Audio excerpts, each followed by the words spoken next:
Hello, everybody. Welcome to an episode of Drive, a series where I'll go into different open world games and drive and talk about things that's happening and whatever. But first, let's listen to this amazing song.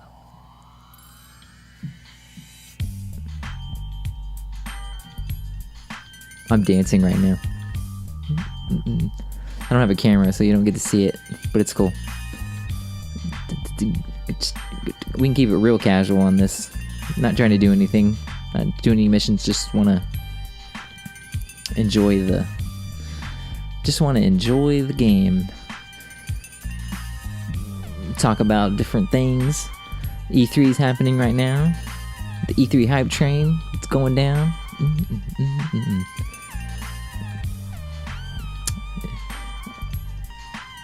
Yeah, oh my god, look at this ending. Look at the ending. Intro. Oh gosh. I can't hear. I got the sound turned up in my headphones. I got it way up. You could probably hear it. That's fine. I don't know what it sounds like, but I love this intro. I love this song.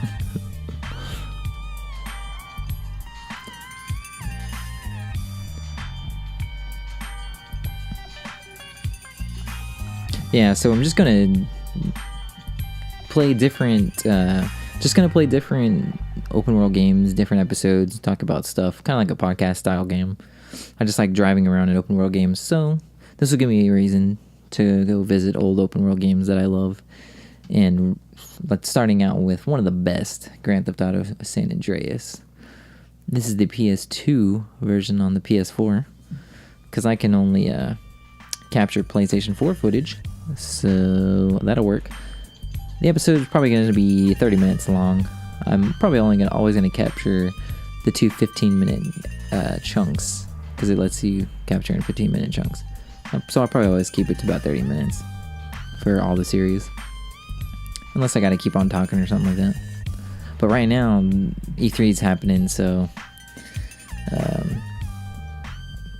Microsoft's press conference, it's Sunday, the week of E3 2017, and Microsoft just had their press conference talking about the Scorpio, which is now called the Xbox One X.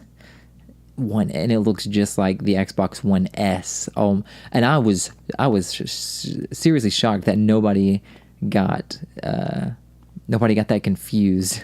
I don't think anybody made the mistake of saying Xbox One S when they meant One X. I would have made that mistake. And it was Microsoft press conference was pretty good. I'm Sony all the way. Like I had an Xbox One S for like 2 weeks, and then I took it back because I didn't play it at all. So I was like, I need to get rid of this now before the Scorpio comes out. Like, because I basically just traded it back in. We need a car if we're gonna drive. Need a car. Oh, look at this game. Looks so good. I've been playing a lot of PS1 games, so San Andreas looking good, looking real good. Oh yeah, let me find it. Yeah, but like Sony's press conference is tomorrow, and I'm going to the E3 experience in Dallas at the movie theaters, where you go to the movie theaters and you get to see the E3 press conference. So I'm really excited. I have no idea. Oh, hold on a second. Goodness gracious. Oh no. I had to turn down the volume because it got real loud in my headphones, and I couldn't hear. Sorry, I'll take this car then. Thanks, bro. My bad, homie. But yeah, I'm like really excited. I have no idea what they're gonna announce at Sony's thing. I just feel like they're gonna talk about God of War and some stuff that we already know about. But hey, the thing about the Microsoft press conference just a minute ago, and like Sony's, one of the last ones that Sony did that I thought was just real exciting, when they had like The Last Guardian and Final Fantasy and like the Shenmue trailer, all kind of like pretty close together. So it was like just really boom, real exciting, and it made it feel like a show or something. Like I was just real excited, and the whole crowd was just screaming and stuff. especially for that Final Fantasy VII thing, which is now going through some stuff. But you know, in the Sony's press conference, and that one specifically, it was just really exciting. And in Microsoft's press conference, they did a really good job of just playing games, you know, like showing game trailers. And it kind of reminds me of like how much fun it is, whoa goodness, to just sit and watch game trailers. Like I was watching something about G4, like the old G4 back in the day, like Tech TV days or something like that. And that show called Cinematech, where it was basically like a 30-minute block or something like that of just game trailers. And I said Microsoft's press conference from today, it was like a reminder like of how much fun it is to just sit and watch game trailers, especially of games that you've never seen. And there were some really good games in there. Don't remember half of their names. The whole entire time I was waiting for BioWare's new game, and I just wasn't excited for it. But I haven't played Destiny, and Destiny just never seemed like the kind of game that I wanted to play. And more of like just like a single player, you know, just chill and play games and stuff like that, or play like single player story modes and stuff like that. And that game just didn't look like it had anything that I wanted. But the strange thing about it is that BioWare, it seems like they would have like a game that I'd want. I think this is BioWare proper, not like the Andromeda people who made that weird kind of messy game. But this looked like they just made a Destiny game. Like, looks like they just saw Destiny and said, let's make Destiny. Like, there was no story in this trailer. There wasn't really any. It looked really good, you know. Like, I was watching a stream and it was kind of losing it, but I could see how good it looked. Oh, jeez.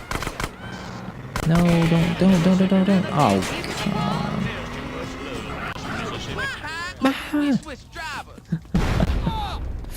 But yeah, I just wasn't interested. I don't even remember what it's called. It's called like, I don't know. I think it's got a goofy name, just a plain name. A name that I think I see names sometimes, I just know I'm not gonna remember them. But I have like a bad memory anyways, so. But anyways, let's talk about the real main thing that was there is the Scorpio, which is now called the Xbox One X.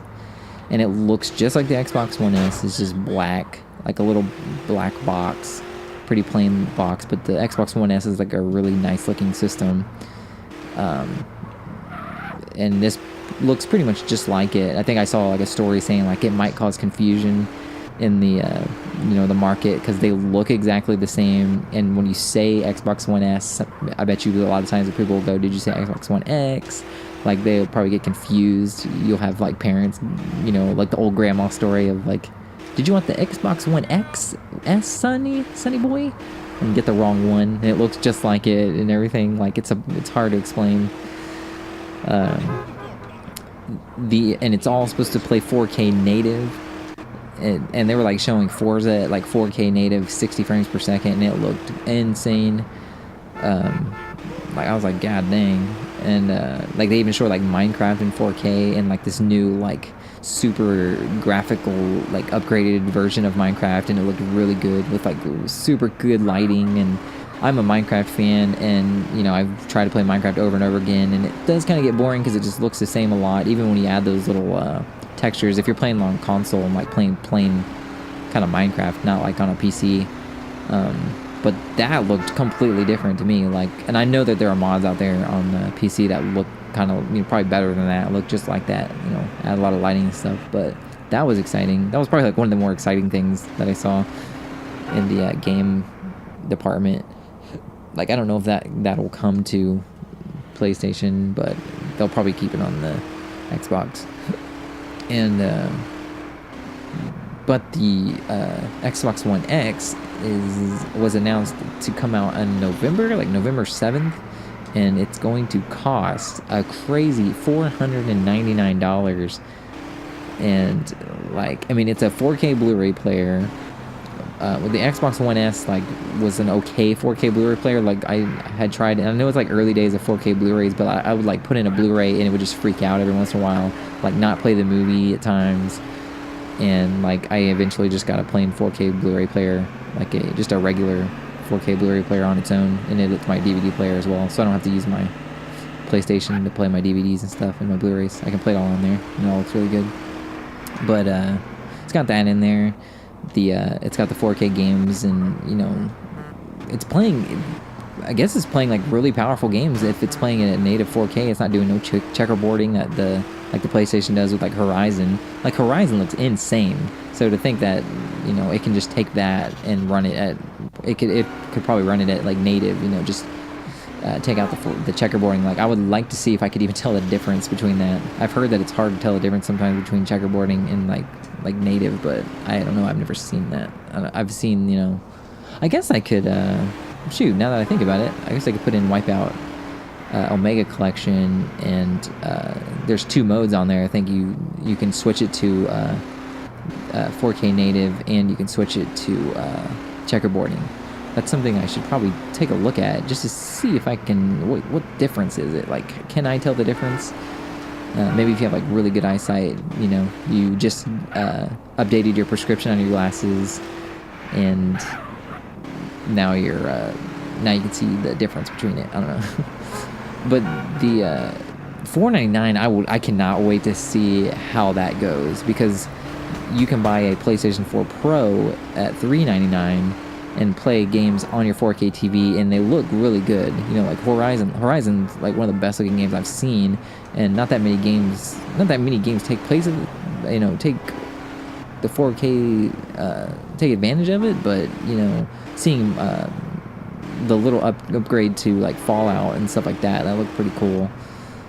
I just want to see if a system like the Xbox that has been kind of failing, in comparison to the PlayStation 4, just wasn't selling as well after all that crazy stuff with the beginning of the launch of the Xbox, the TV stuff, just trying to overcome that. And it's interesting to see that they're like, we're just going to make a box that has everything in it, so we can say definitively that this is the most powerful console ever made, which they said several times, and they can say that, but of course that comes with a price, and they just went ahead and said, let's do it, let's go ahead and make it the most expensive console out there on the market and the most powerful.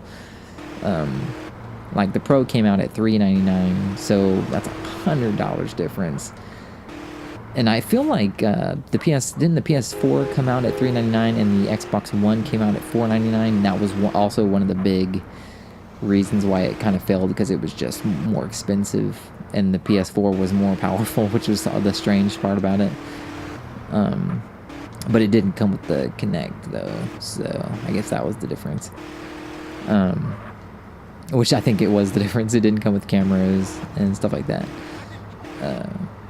But I'm excited to see if that thing sells. I know Sony doesn't really talk about the PS4 Pro very much, like how much does it sell. So if they're not selling that many of those, like, oh gosh, like in comparison to the PS4, like, are they still selling more? I think they said they sell one PS4. It was like some kind of number like that, where they like, we sell one PS4 Pro for every 5 PS4s that we sell. So it's something like that, but it's one of those things where more people are buying the regular version of the system than the pro version. Jeez Louise. So it's that'll be interesting to see,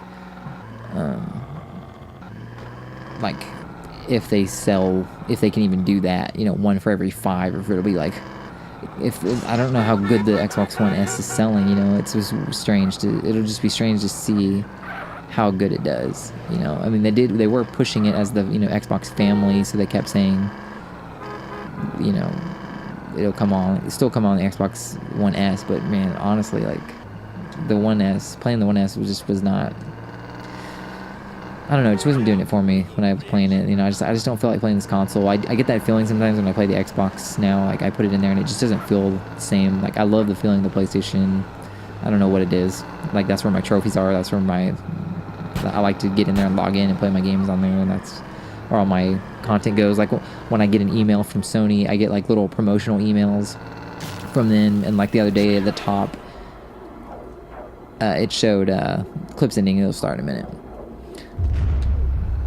Okay, and it said at the top right, it said that my like total gameplay time was like 5,000 something hours or something like that, and I was like, that is so cool. Like I made sure to like rate that email 5 stars because, or whatever it was, like 10 stars or great or something like that, and I just said put more stats. I love more stats. I said that one other time when they sent me an email and it had stats in it like that.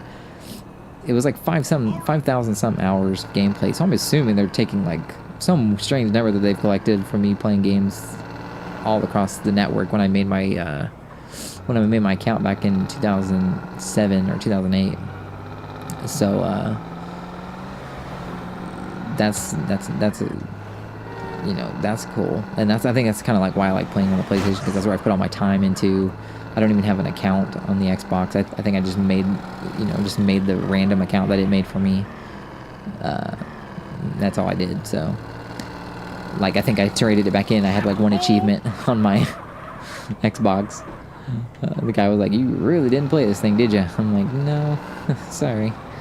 I mean, not sorry, but I mean, y'all just getting paid out of this. Like, I'm dumb. I'm the one who bought it and didn't even play it."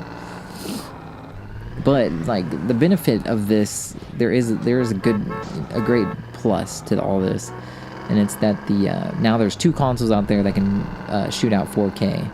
And I'm playing on a 4K TV right now, so that means more games will take advantage of the 4K. It'll give developers more of a reason, maybe, as long as people keep buying these consoles, and it will make that jump eventually to.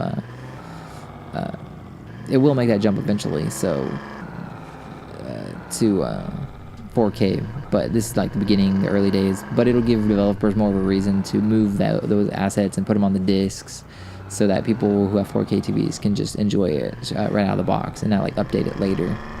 So that's a plus, especially with the Xbox doing native. So like, I guess they can have all those assets and stuff like that ready to go, even though most of the time they probably have those assets ready. Good gosh. For the PC version of the game. I'm trying to think of other game. What else did they have there? They had Crackdown there, which that looked kind of lame, kind of boring. I never, Crackdown always looked kind of generic to me, but I did hear about people talking about how much fun the first Crackdown was, and then talk about how, kind of disappointing the second Crackdown was. I never played them, but it, even this trailer looked kind of just generic and plain to me. Goodness gracious. I think one of the, other than like Minecraft, to me, like one of the bigger games that I saw, like I want to try out that State of Decay, but that's an Xbox exclusive game, so I don't know if I'll be able to try that. I did get 7 Days to Die for the PS4, but I haven't put that in yet. But one of them was like this like Blade Runner looking game, and it was like a mix between 2D pixel looking kind of stuff and 3D artwork, and it looked insane. And that one was there was a lot of console launch exclusives, so they'll come out to the PS4 eventually. And one of the big gets, which kind of pissed me off at first because they said it was like coming exclusive. I gotta go back and see how they first announced it, because it kind of made me like, oh, what are you doing? When he said PlayerUnknown's Battlegrounds or something like that, I think is what it's called. And that's that one where you're like 100 people on an airplane and they drop onto an island, and it's whoever survives. So it's the Battle Royale game, and I want to play that. But they were like, it's exclusive to Xbox. I was like, no, oh my god, no, please. And then it said, like right after it said it was a launch exclusive, and I was like, okay. I think it said like early next year or something like that.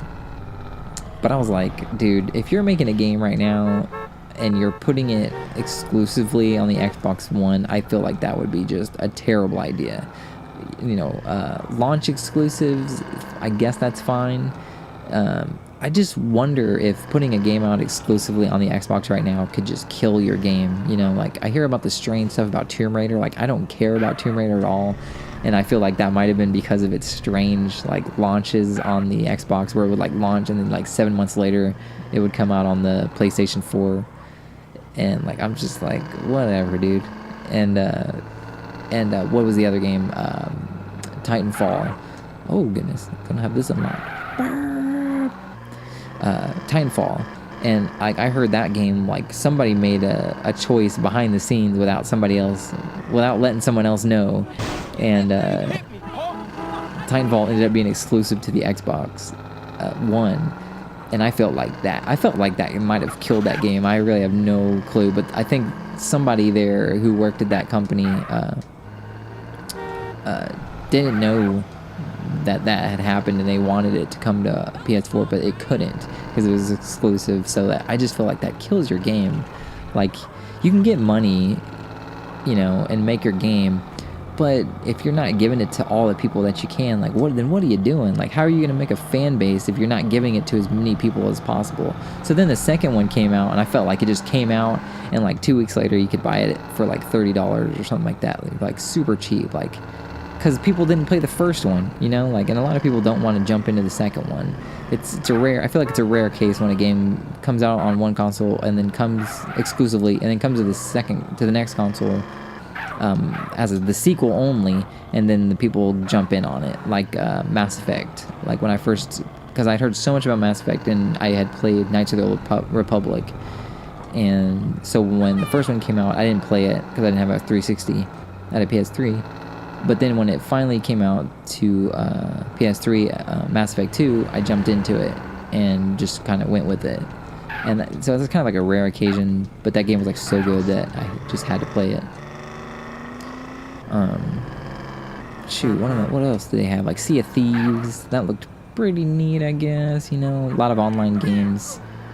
Not into that kind of stuff, really, but, you know. But, trying to think of other games they might have had. Xbox One Xbox compatibility, like backwards compatibility for the original Xbox, which seemed kind of dumb at first. I'm like, well, what? Like, what kind of games do you want to play from the original Xbox? And then he mentioned Crimson Skies, and I'm just like, oh my god, never mind. Oh, hell yeah. Like, if I could play Crimson Skies right now on this, that would be so much fun. Like, I loved Crimson Skies. And yeah, if you could play that game online, because the story mode, I remember that story mode being pretty hard. But if you could play Crimson Skies online, that would be a whole lot of fun. That game was so good back in the early days of the Xbox Live. I feel like that was like one of the first games that was Xbox Live, because I remember seeing like the Xbox Live calendar. Like, here's what you can play, here's what the community's playing this week or this month or something. And it was like Crimson Skies and like Halo and stuff like that. What else did they have anything else that I really cared about? You know, they just had a lot of games, like not a lot of stuff that was like really big, just kind of like mind-blowing things that I'm gonna go watch the trailer and watch people, you know, react to it, you know, is this a ramp?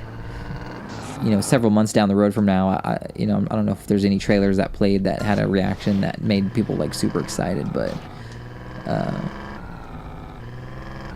they just kind of just were one after another, game after game after game after game. A lot of them look pretty solid, you know, covering a bunch of different gameplay styles. Like a lot of people, you know, a lot of different niches that they got into, like, you know, probably different patches in the crowd were excited and stuff like that, but never like so big where the whole crowd just went absolutely insane. A lot of that stuff was like kind of weird, you know. The crowd was going crazy. It seemed like they were like paid or something like that to be there, but you know, they were probably just fans, and that's kind of like how the PlayStation is. You know, there were just a lot of Sony fans in there cheering about the chip. You know, they're talking about the chips. You have no idea what he's talking about, and they're just like cheering for it. But it was pretty neat. It gets me really excited for the Sony's conference tomorrow. Like, what are they gonna do? Are they gonna do anything? Do they need to do anything? Like, they're clearly in the lead right now. They got the Switch coming, but they're still a long ways away from catching up to what PlayStation 4 has gotten out there. You know, they got like God of War coming, of course. Like, do they need to put like The Last of Us 2? Do they need to like gameplay for that? Like, I feel like there's gonna be a lot of cool stuff to see in there, but not a lot of surprises. But that's the cool thing about it, is that, you know, that one year that they might just have some really great surprises. You know, the only thing to remember about these surprises is that, like Final Fantasy VII, it ended up like, it looks like it's not doing too well, but we'll have to see what happens there. Like, it seems like it might not be going great there. But, you know, the announcement was amazing anyways. But yeah, that, and so I might record another drive tomorrow night, just to kind of have my reaction to, you know, a clear reaction to the Sony's press conference, because I'm excited. Got my tickets to go. Hopefully I can get in. You know, we're going to go early and wait in line, because we have tickets, but it said something about, like, we might overbook. It's not our fault if we overbook. I'm like, okay, well, I'm showing up early. I do not want to show up and then be like, sorry. Nah, I'm not going to go in there. I feel like I haven't been over in this area. I've been playing this game lately, but I feels like I haven't been in this area in a long time. And the other conference is the Nintendo's conference. I'm really excited about that. Really, the main thing I just want to see out of the Nintendo conference is, are they going to have any news about the Virtual Console? But other than that, I'm not too crazy. Don't think there's going to be too much there. I don't even think they'll have Virtual Console there. I think that was all like a joke I was talking about. Like, they're just probably not going to talk about it. But anyway, that was an episode of Drive, and I'll probably see y'all for another episode of Drive tomorrow, or, you know, maybe not tomorrow, but I'll record it tomorrow and upload it eventually, and have another episode coming soon of the casual series, where I'll be playing probably Mortal Kombat, or on the hardest mode possible, or playing like Rocket League on the hardest mode possible, which I also want to do. I want to try that, see if I can win a game in that, or win a match in Mortal Kombat. So check that out later, and if not, whatevs. Alright, man, I'm out of here. I'm gonna go probably play Silent Hill for the PS1. I was playing that last night, so I'm pretty excited about that. Alright, well, see you later. Goodbye, everybody. Stay casual.